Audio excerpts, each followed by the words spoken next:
श्री स्वामी समर्थ. तर मैत्रिणींनो, चैत्र नवरात्रीमध्ये बऱ्याच भगिनींनी आई भगवतीच्या, आई कुलस्वामिनीच्या खूप सेवा केलेल्या असतील किंवा काही जणींना काहीच करणं जमलेलं नसेल. म्हणजे गुढीपाडव्यापासून ते श्री रामनवमीपर्यंत या नवरात्रीच्या कालावधीमध्ये, या रामनवमीच्या कालावधीमध्ये आपल्याला आपल्या कुलस्वामिनीच्या सेवा करायच्या होत्या.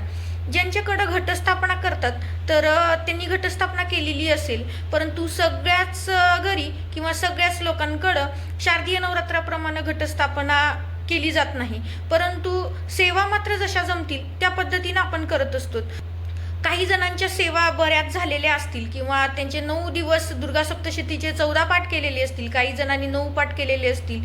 ज्यांना जसं जमतं त्या पद्धतीने त्यांनी आई भगवतीच्या सेवा केलेल्या असतील, परंतु काही भगिनींना काही अडचणींमुळं सेवा करणं शक्य झालं नसेल किंवा कुलाचार करणं शक्य झालं नाही, तर अशा माझ्या भगिनींनी चैत्र पौर्णिमेच्या निमित्ताने आपल्याला आई भगवतीचा, आपल्या कुलस्वामिनीचा कुलाचार करायचा आहे. तर कुलाचारामध्ये काय काय करायचं आहे, तर श्री दुर्गा सप्तशतीचा पाठ शक्य असेल तर पाठ करा, कुंकुमार्चन ही सेवा करा, नवार्णव मंत्राचा जप करा, त्यासोबतच सुवासिनीचा मान सन्मान करा, त्या सुवासिनी स्त्रीला जेवणासाठी बोलवा, कुमारिकांचा मान सन्मान करा.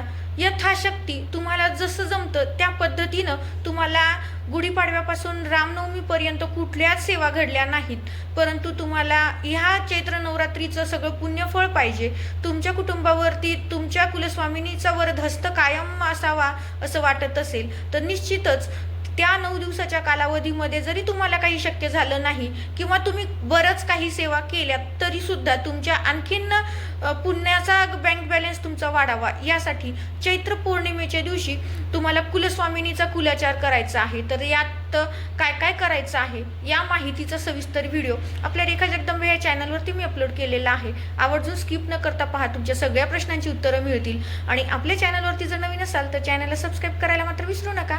श्री स्वामी समर्थ.